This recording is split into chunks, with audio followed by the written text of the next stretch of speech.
This is the Master Brewers Podcast, brought to you by the Master Brewers Association of the Americas, a volunteer organization dedicated to continually improving the products and processes of our membership since 1887. Let's go!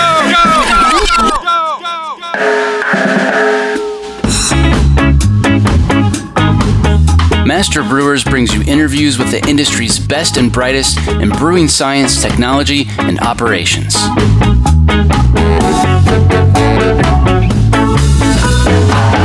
Calm down, I'm moving too fast.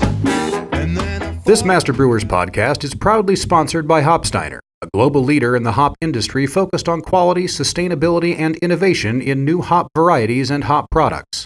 Contact our brewery sales team to provide you with the hop-related tools you need to craft your next great beer. For more information, visit hopsteiner.com. Additional support provided by Get to know Proximity Malt. We malt superior, European-style, low-protein varieties grown close to home in Delaware and Colorado. Domestically grown, precisely malted to style. With our team of seasoned experts and 2 brand-new malt houses, try what's really new in malt. Check us out at www.proximitymalt.com. Additional support provided by The secret to quality fermentation is White Labs. Core strains are made weekly and most can ship out the next day. Order through the White Labs app or yeastman.com. Visit whitelabs.com/whywhitelabs for a new customer special offer. That's whitelabs.com/WHY Whitelabs.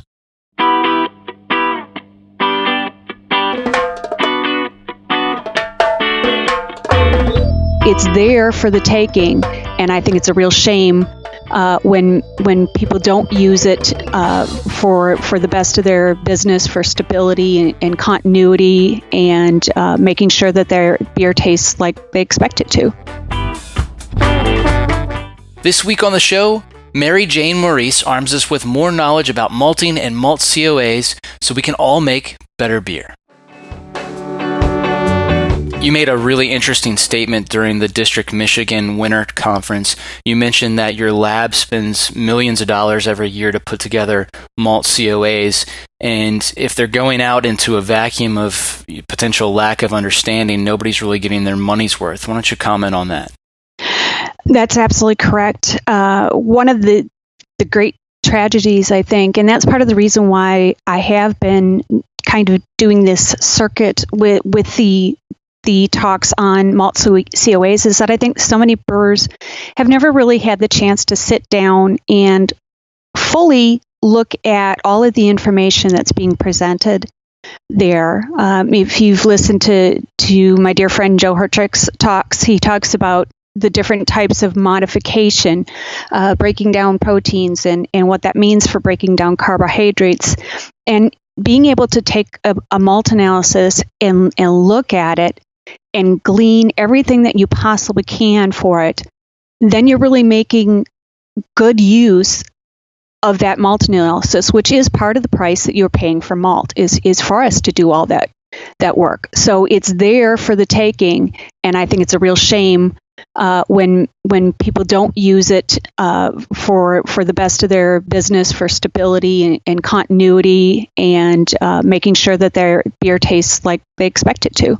Yeah, and I get it because, I can say probably the first 6 or 7 years of my career before I went to brewing school, I was in that boat. I mean, malt analysis seemed overwhelming, and it didn't really click until I went to school and really understood what was happening during malting.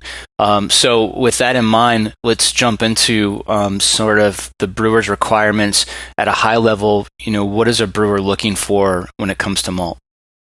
Well, ultimately, it's an alcohol production business. So how do we take what comes in with the malt and maximize that for extract recovery? So by breaking down proteins, cell walls, how do we get access to the starch that is there so that it's readily available in whatever type of mash is being done, whether it's a decoction, a programmed infusion, an isothermal?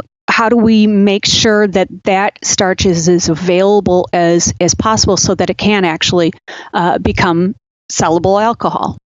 What are brewers looking for when it comes to milling malt? Well, it didn't take me very long to figure out in my career that brewers really hate to adjust mills.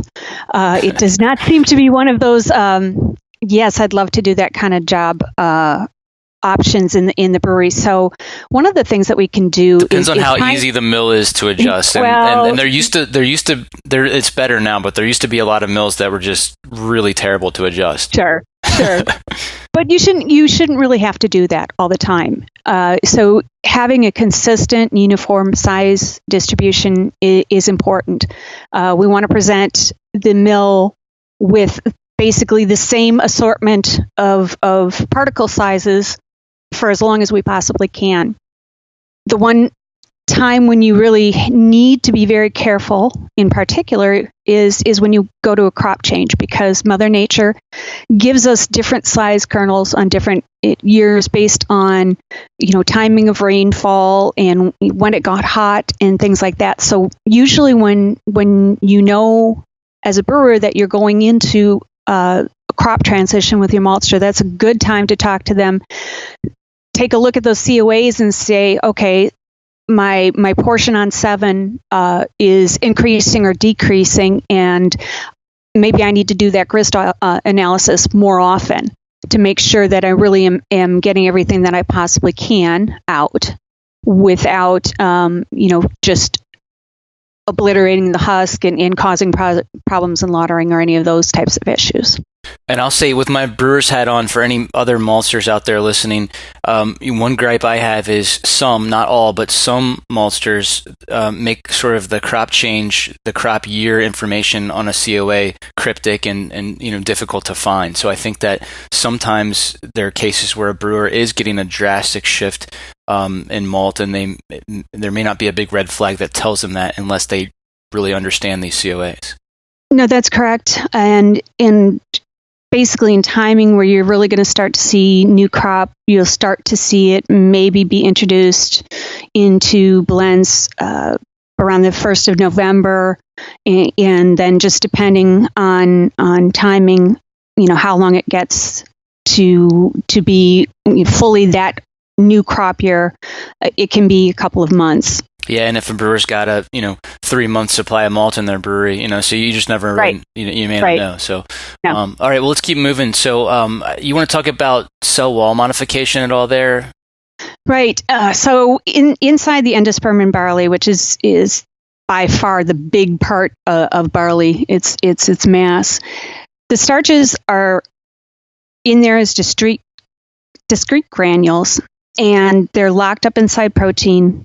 And they're also locked up inside cell walls. Those are your naughty guys, as we sometimes think of them, your beta-glucans, your pentazans, arabinoxylans. And so having those properly broken down allows that kernel to crush properly in the mill and gives you access to those starches on the inside. All right. And let's walk us through what we're looking for when it comes to wort separation in the lauter tun or mash filter. One of the really important things in order to have good wort separation is that kernel was completely and properly modified during the malting process. That means we've gotten access through hydration for the enzymes to the entire portion of the kernel. Because if that steeping process isn't done to the best of its capability, what you can have is basically 3/4 of the kernel will be malty, if you will, and broken down. And then you'll have 1/4 that stays as barley because there hasn't been the hydration of that part to allow these enzymes to work on it. So that's why my personal belief is germination. You see everything grow, kilning, sexy, flavor, color, all that. But steeping is really, from my perspective, that is the most important part of the malting process, because if we don't do it right there, we are setting you up for not having that effective hydration, which can then turn into lautering and separation issues. All right, pretty interesting. Now, another big factor in lautering and separation issues is beta-glucan. Talk a little bit about the role that it plays. Beta-glucan is important for the barley kernel itself. It gives it structure.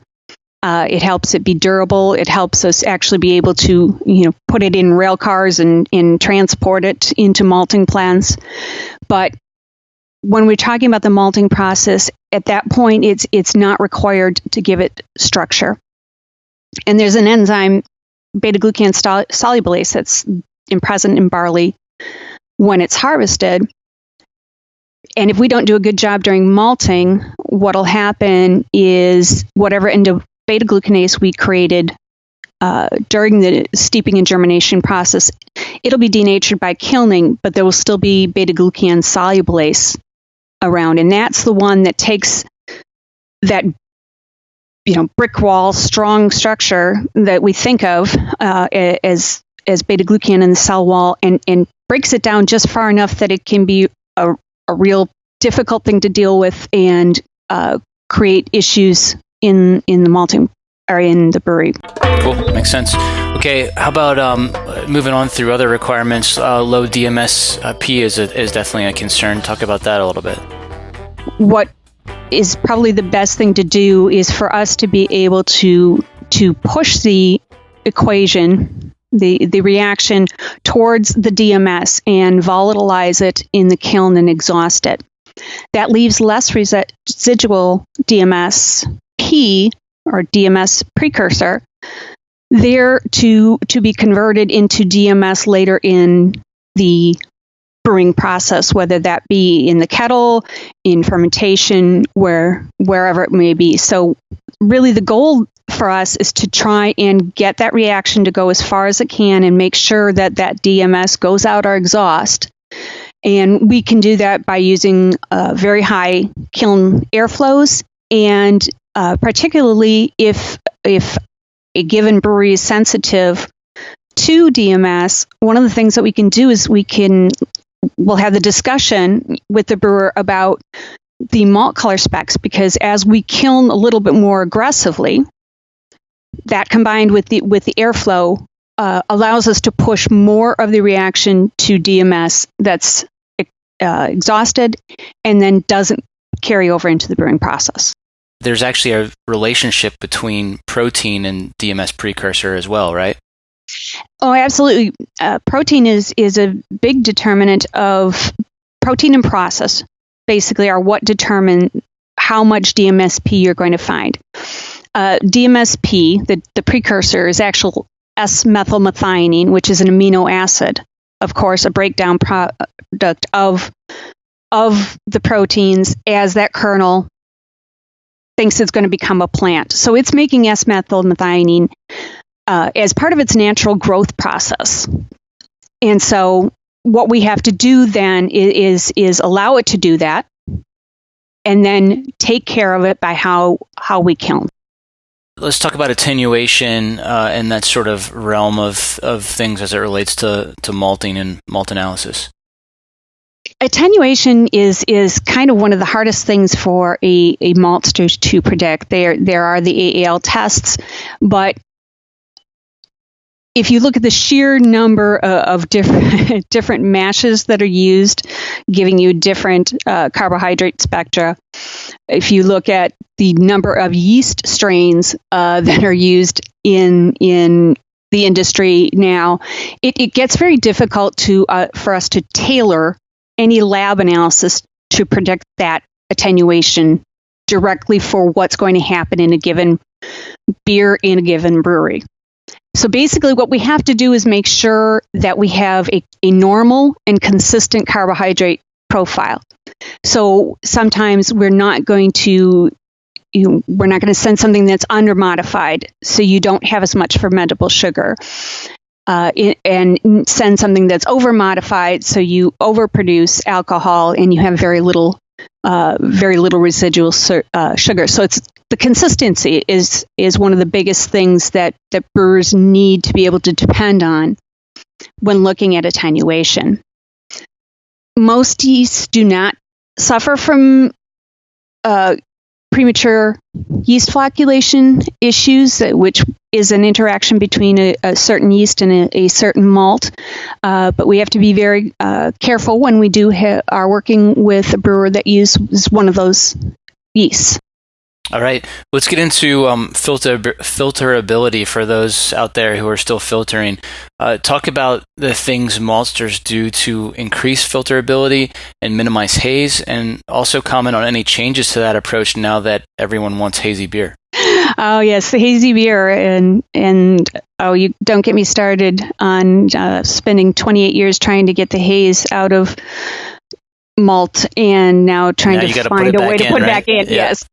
So filterability is about throughput. It's about consistency. It's about making sure that we do all of the jobs that need to be done before we go into the kilning process and denature some of these enzymes. So low viscosity and low beta glucan, making sure that we've fully hydrated that kernel, so we have access to the beta glucan, and then correspondingly, now we've broken down the proteins inside that endosperm cell, and we have access to the starch, because there's some starches that need to be broken down in the malting process, and then the rest of the starch goes to the brewer. So basically, we're wiping out those small starch granules, because those are the ones that can create the permanent alpha-dextrin haze. So those are basically all the starch that we want to use up during the course of the malting process, so that we don't create a haze problem. And the other end of that is that we don't use up too much of the starch that really should be going into the mash and ultimately come out of the process as alcohol. So what kind of strategies can you employ, in all seriousness, for those that want a stable haze? What are your options there in your process? We have some indications that some varieties might be a little bit better at maintaining that haze. Unfortunately, it's one of the things with turbidity and haze is it's not a direct correlation that a Congress mash done in a laboratory with all the different mashing and the high gravity and everything that is different in a brewery. Unfortunately, it's not as predictive of final wort turbidity or final beer turbidity. So we're looking at it a little bit from how do we use variety as a possibility in order to help there be a little bit more haze potential. We don't want to make, if we're supplying one base malt to a brewery, however, and they want to make some that are hazy and some that are not, what you're looking really for is a malt that has some potential there, but is not automatically going to create haze. Got it. Okay, let's talk about foam. What do you have to do to get the proteins to the right sizes to make good foam for beer? Well, foam, like everything else in life, it's about balance and getting the proteins broken down far enough so that you have them able to be used by the yeast and able to still get some peptide structure, which helps actually encapsulate that air inside the bubbles. So we know that 12 and 14 kilodaltons, basically 12,000 and 40,000 molecular weight, are the proteins that are implicated in both the generation and the retention of foam in beer. All right. Looking at sort of flavor stability and long-term clarity, locks, which we just talked about a couple weeks ago, that sort of thing. Talk about some of the brewer's requirements in those areas as it relates to malting.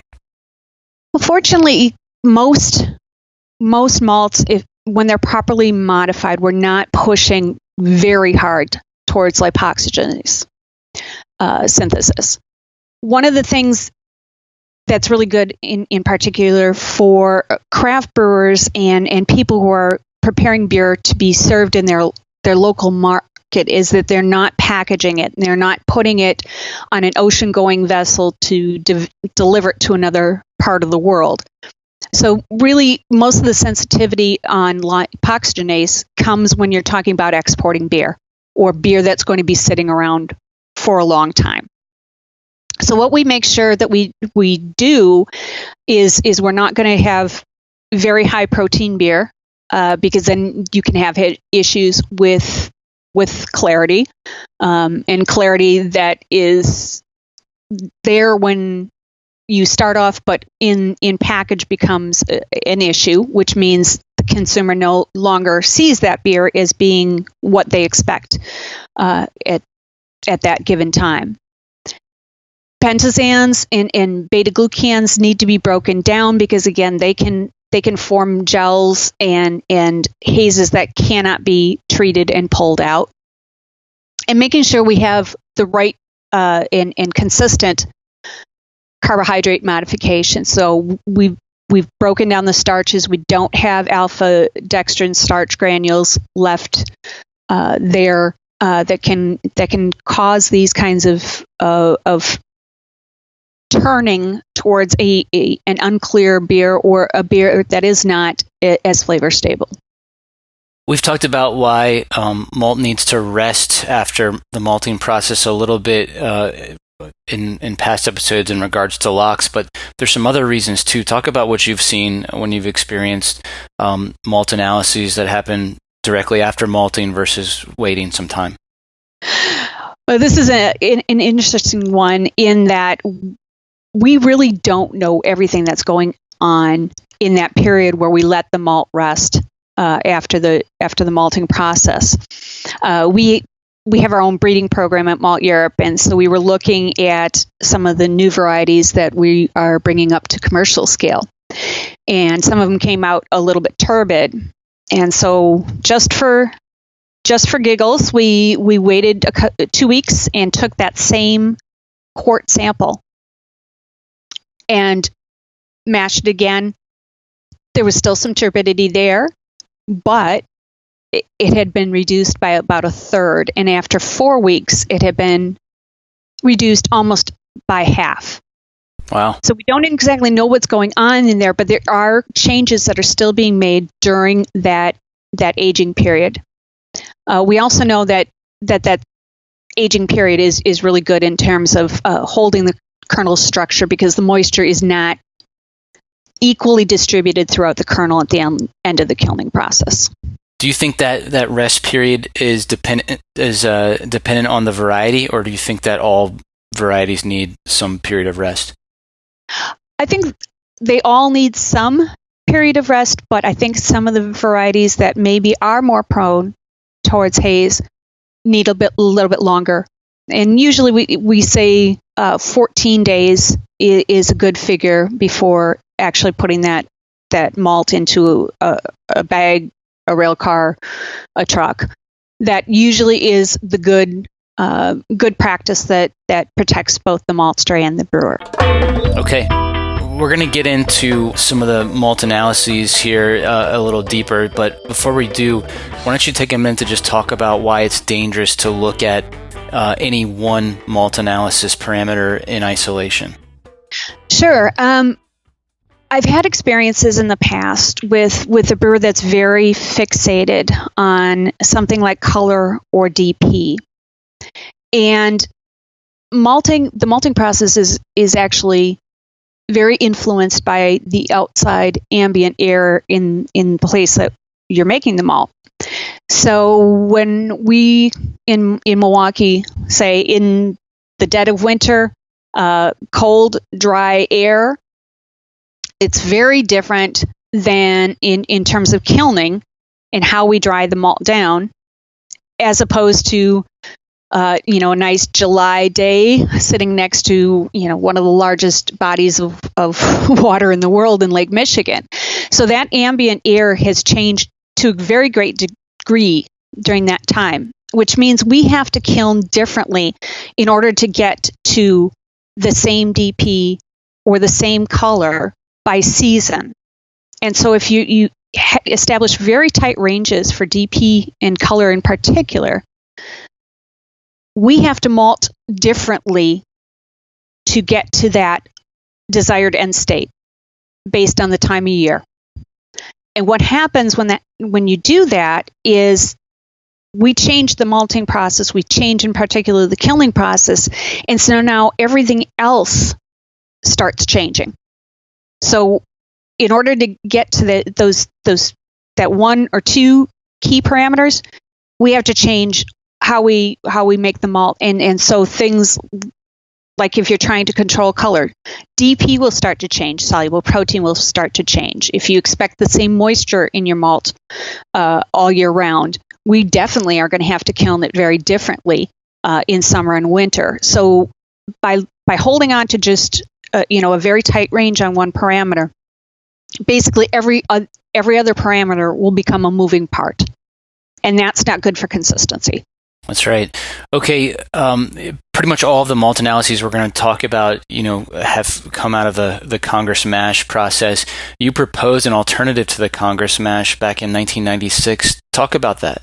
Oh, I did. It was my tilting at windmills experiment, but I really would like to see laboratory mashes that are closer to what's actually happening in breweries now.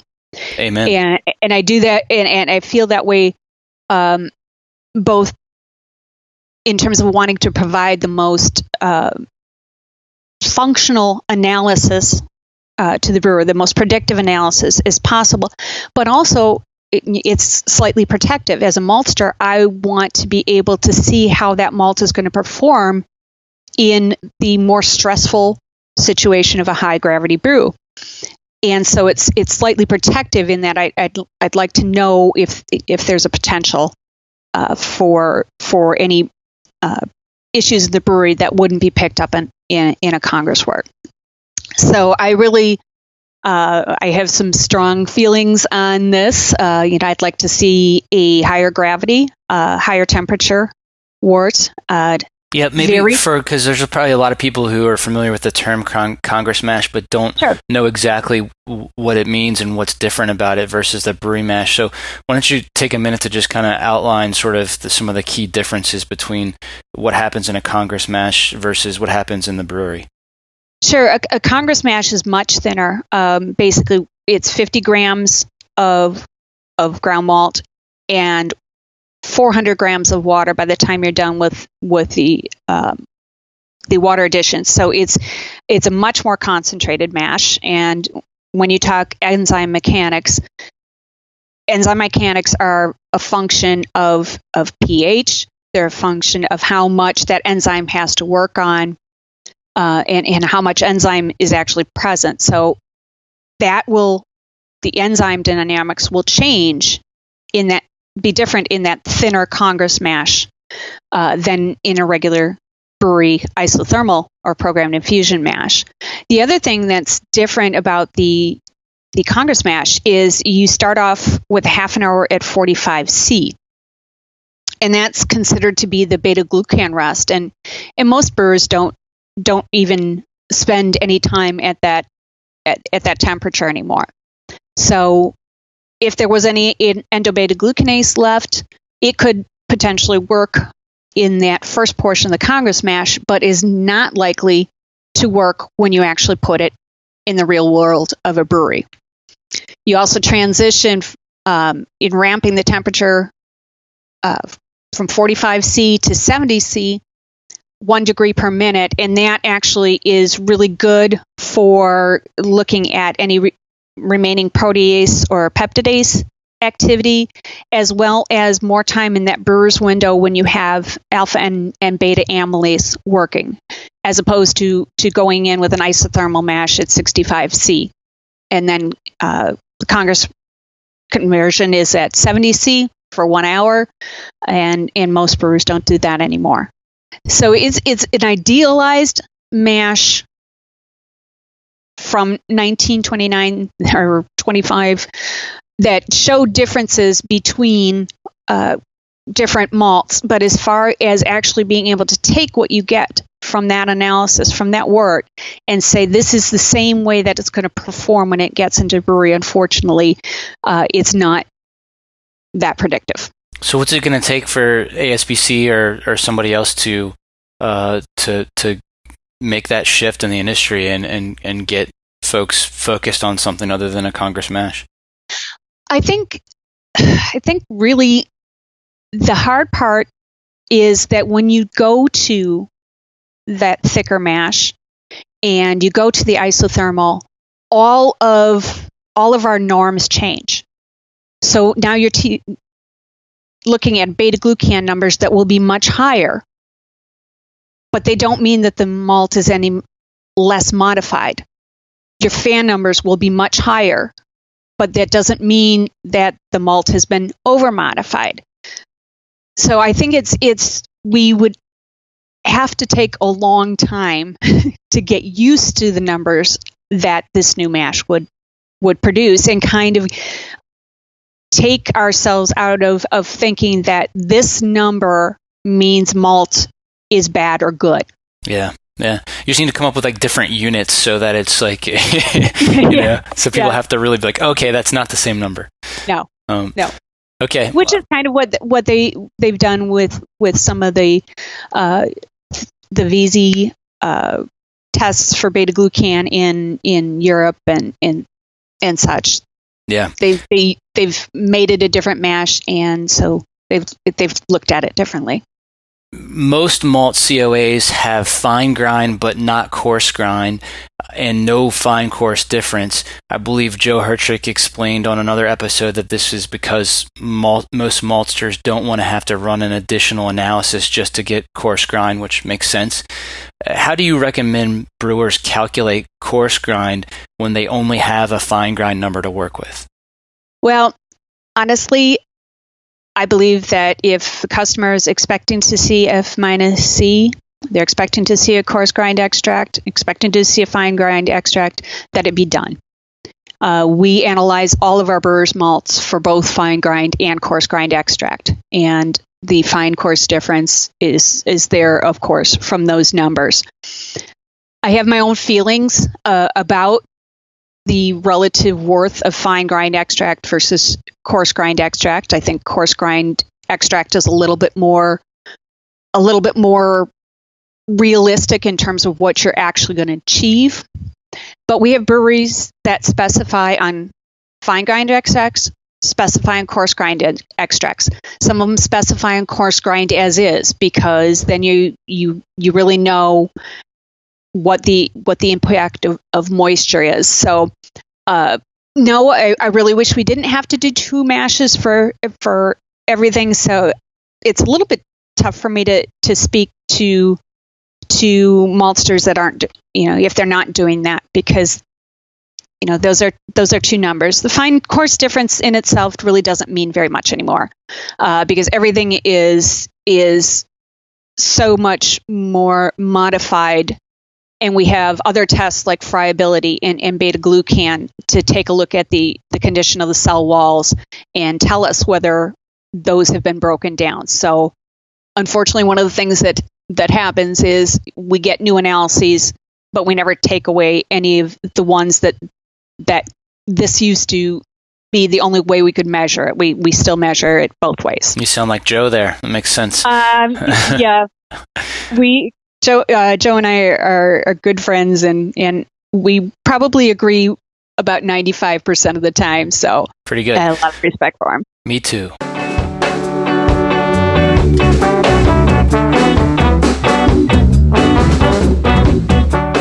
Coming up, you will not see 100% Metcalf blend going to an all malt brew house, because that's just it's too hot in terms of the enzymes and too much fan.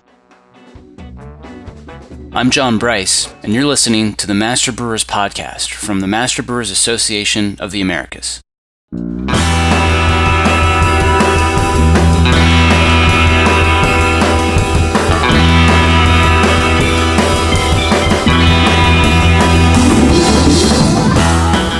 Support for this podcast is brought to you by ABS Commercial is a full-service brewery and parts outfitter. From our Raleigh headquarters to our Denver office, we proudly offer brew houses and fermenters from 3 barrels and up, yeast brinks, boilers, kegs, chillers, tri-clamp, and other stainless parts, all with the quickest delivery and lead times in the industry.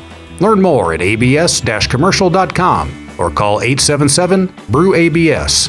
ABS Commercial. We are Brewers. Additional support provided by Bring the world to your brewhouse with BSG's diverse selection of ingredients and services. Our dedicated customer service team and industry experience provides you with the assistance you need every step of the way. Make BSG your supplier of choice with products essential to making great artisanal beverages so you can stay focused on your craft. Visit us at bsgcraftbrewing.com or contact us at 1-800-374-2739.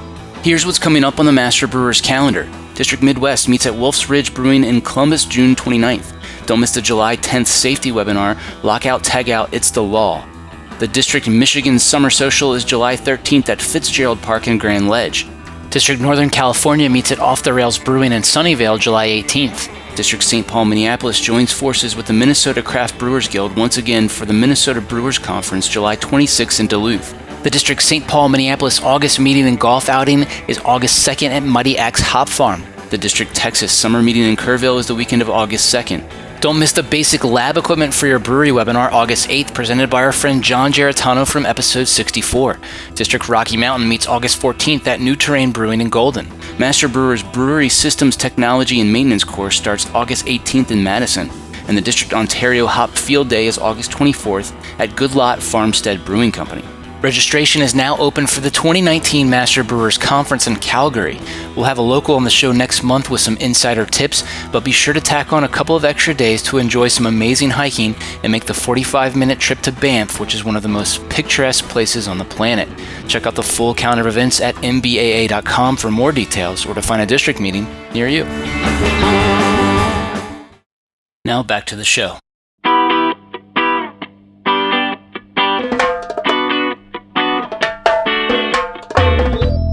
Okay, well, you just mentioned friability, and you've said that the friabilimeter would be your desert island instrument. Why is that?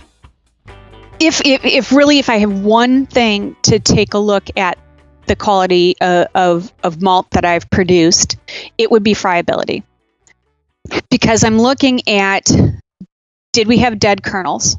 And they could be dead kernels, whether the barley was dead when it came into the plant, or somehow we didn't pick the right steeping schedule and we actually drowned those kernels.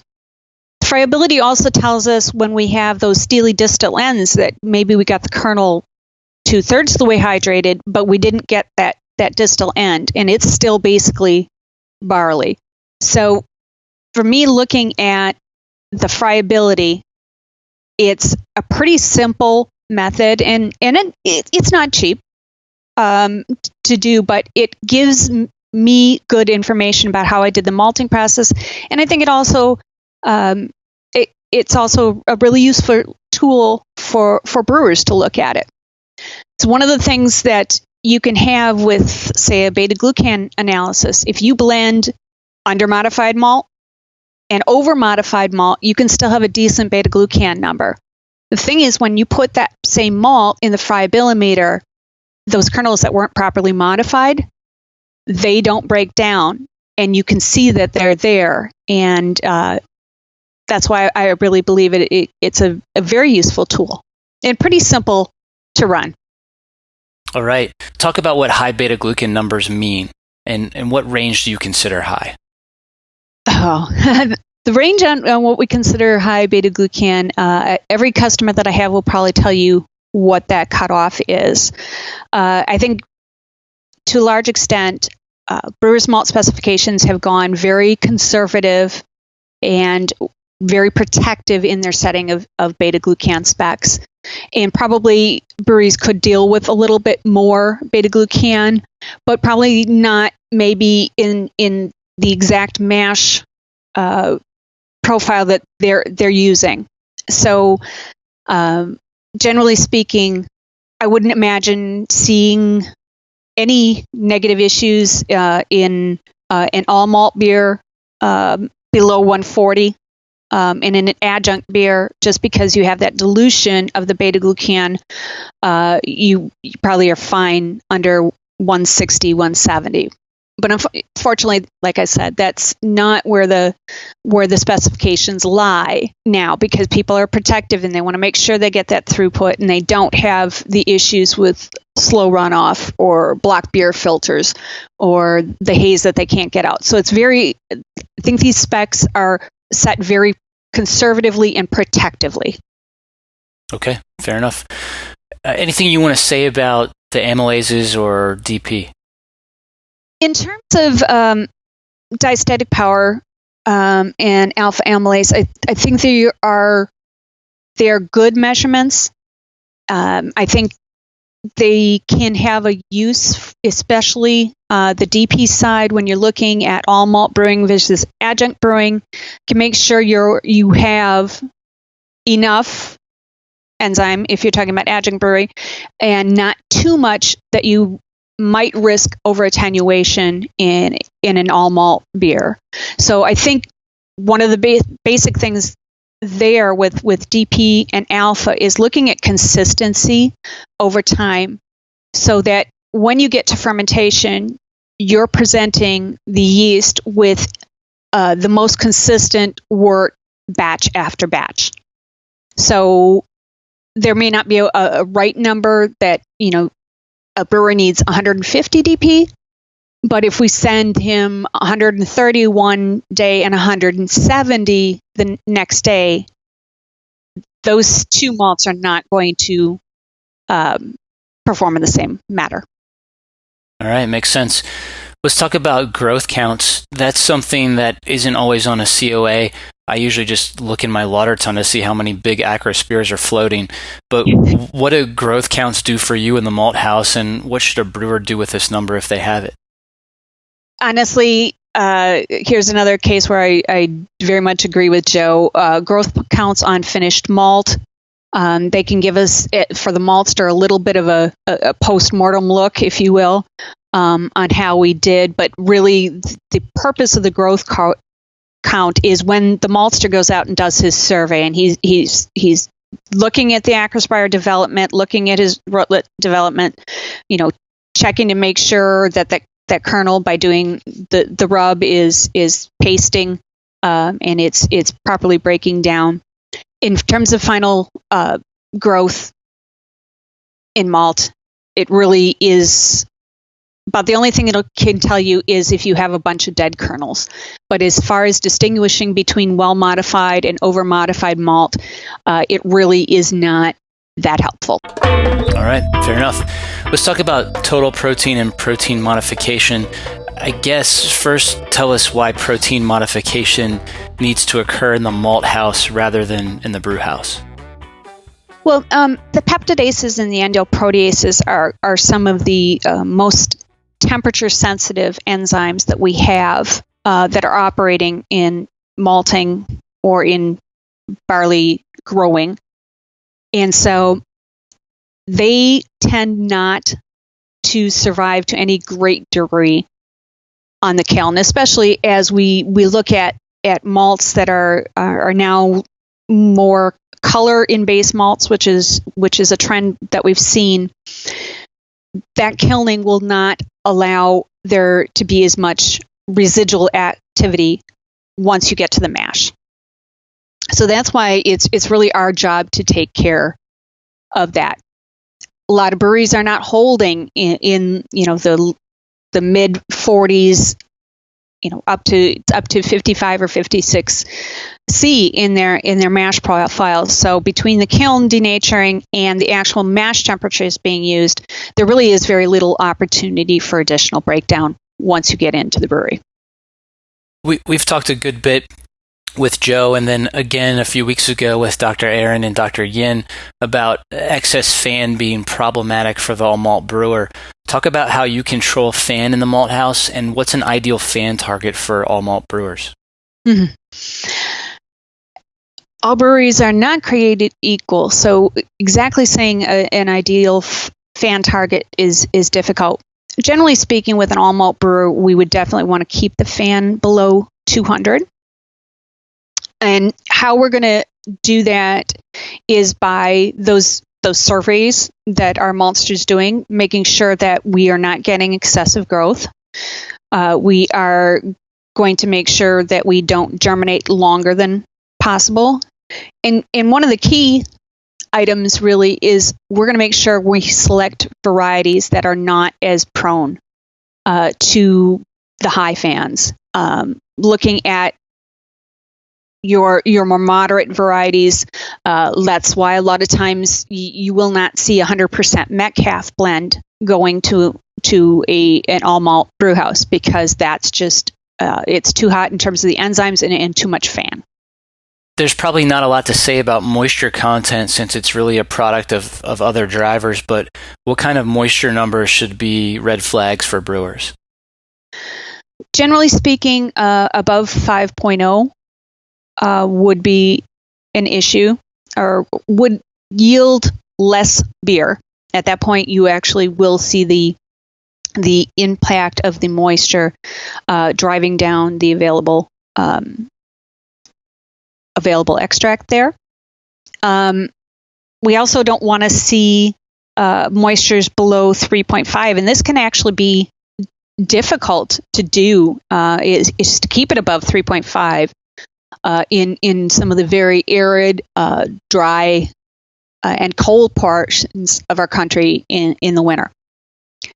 So at that point, then what you're likely to have is a bunch of breakage, and again, you're going to be looking at that milling consistency going down just because of the moisture. You're going to see additional destruction of the husk rather than maintaining the husk and just crushing the kernel inside.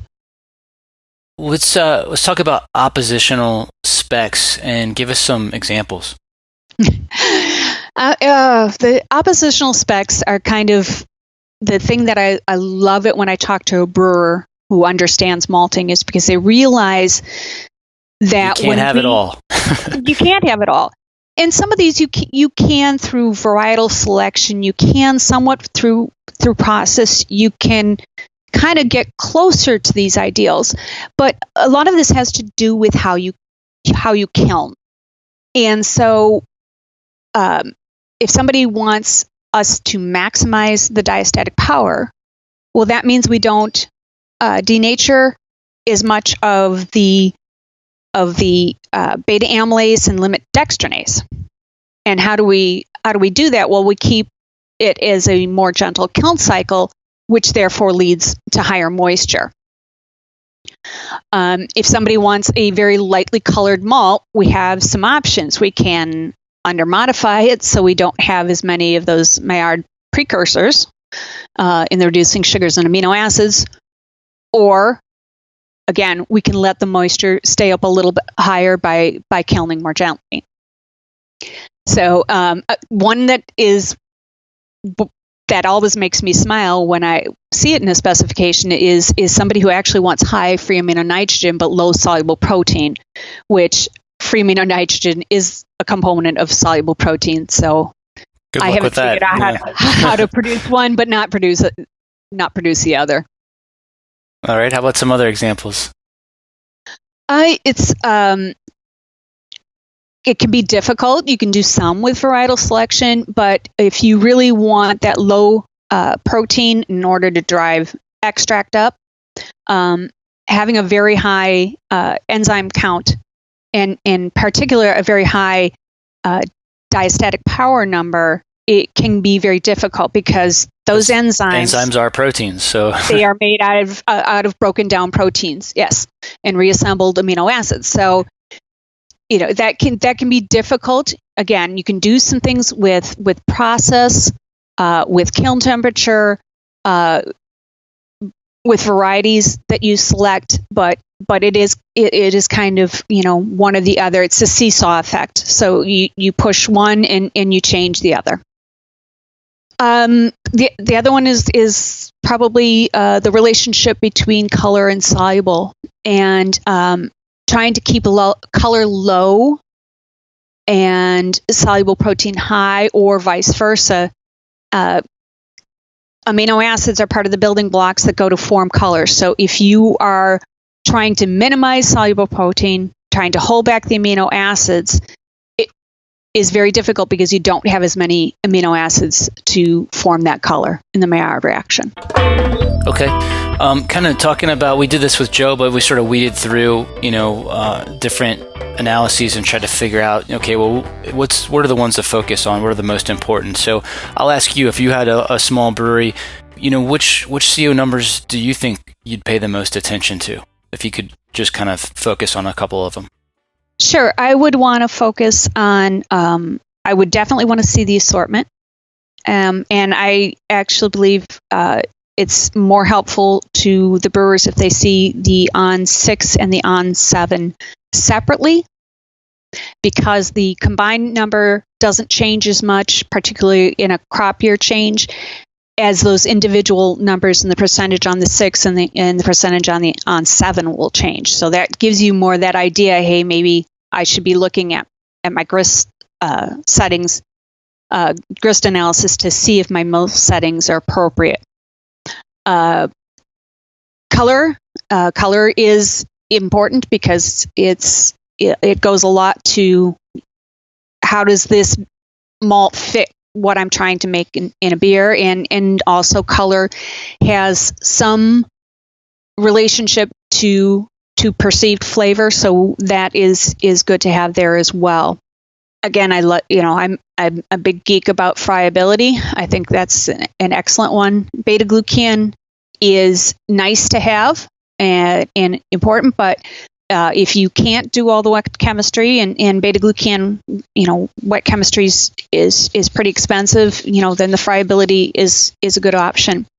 I also like FAN as it really looking at consistency in FAN. You're looking at consistently what is the amino acid profile that I'm presenting to the yeast day in and day out, and making sure that is both sufficient and consistent in not changing all the time is important. We know there's no one size fits all, but is it worth kind of giving some ranges for a typical domestic 2-row specifications for each parameter, maybe just for some brewers that, maybe don't really know where to start? Sure. In terms of assortment, usually you're looking at 60 or 65 minimum on a 7/64 screen. And for the on 6+7, usually you're looking at 90 and above. But again, like I said, with changes in crop year, how those two are composed, it will change slightly. Moisture, generally speaking, 4.3 or 4.5 max is good. Gives you enough moisture that you're not going to lose as much through breakage and handling, but not too much that you're actually going to not be providing as much starch for the brewery. Fine grind dry, it can be 80 minimum, it can be 81 minimum.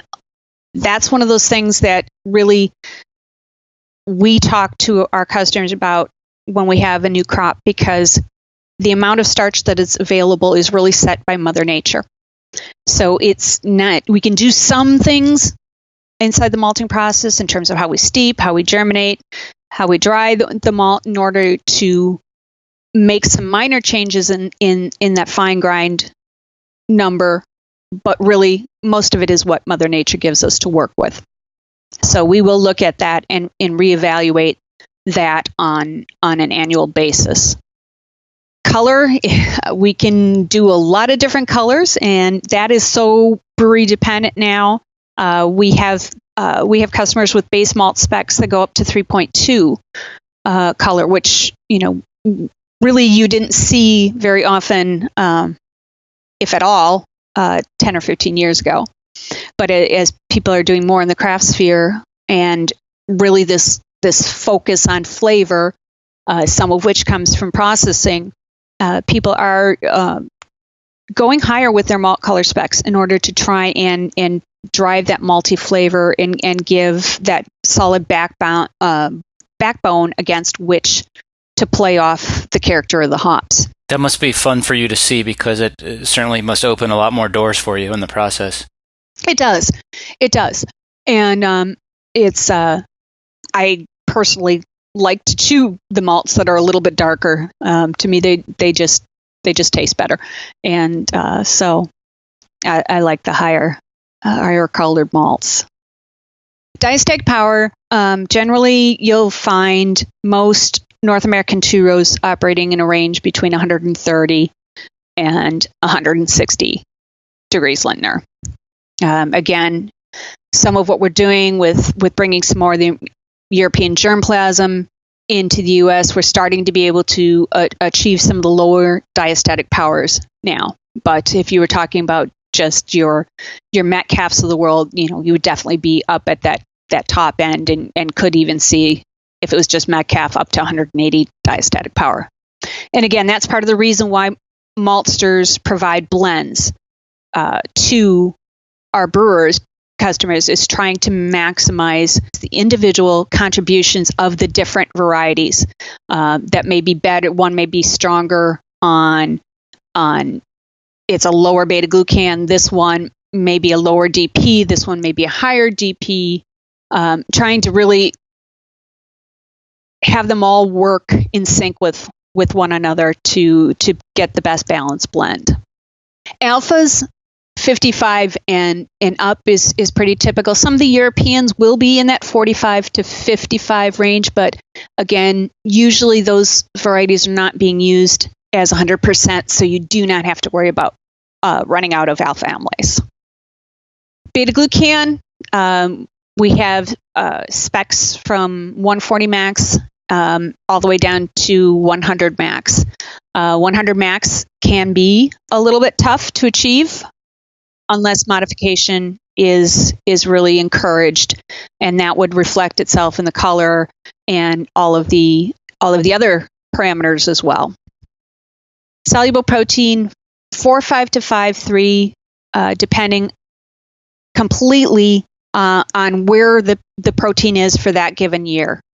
Again, protein is one of those things that Mother Nature gives us, and we need to let that soluble protein float a little bit in order to have the same outcome that we're expecting in modification. So that number will move. For US two-rows, if you're talking like a Metcalf, not unusual to see 180 to 220 on the fan, and that's part of the reason why we're bringing in varieties that are a little bit more moderate, like Copeland, like Genie, like Expedition, into the blend in order to moderate that very intense enzyme and free amine and nitrogen production down. That was Mary Jane Maurice here on the Master Brewers podcast. By the way, if Malt COA still haven't really clicked for you yet, MJ can help. She gave a great presentation during District Michigan's 2019 Winter Conference. At the end of that presentation, MJ went through a super valuable exercise where she showed a handful of malt analyses next to each other on the screen and talked through the differences. If you want to take your understanding of Malt COAs to the next level, this is a great opportunity to leverage one of the great resources that comes along with Master Brewers membership, the District Presentations Archive. Thanks to the efforts of volunteer district officers like Debbie Newstifter-Smith, members can download both slides and audio of MJ's presentation. Check the show notes for a link. And then I hit on the ground. Just like that one. Are you enjoying the Master Brewers podcast? Let me tell you about a simple way you can help us keep making more. Take a minute to thank our sponsors. There's no way we could produce this show without generous support from sponsors like Hopsteiner, ABS, Proximity Malt, White Labs, and BSG. So please let them know you heard their message on the Master Brewers podcast and that you appreciate their support. My heart full of rage. It's time to start making plans for the 2019 Master Brewers Conference. If you can only make it to one conference in 2019, this should be it. We're really mixing things up this time and heading to the Calgary Convention Center to see how Alberta celebrates Halloween. You can find all the details on the meetings tab at mbaa.com. Be losing too much, and then I'm heading out to any other place. Calm down, I'm running too fast, and then I bump on the ground.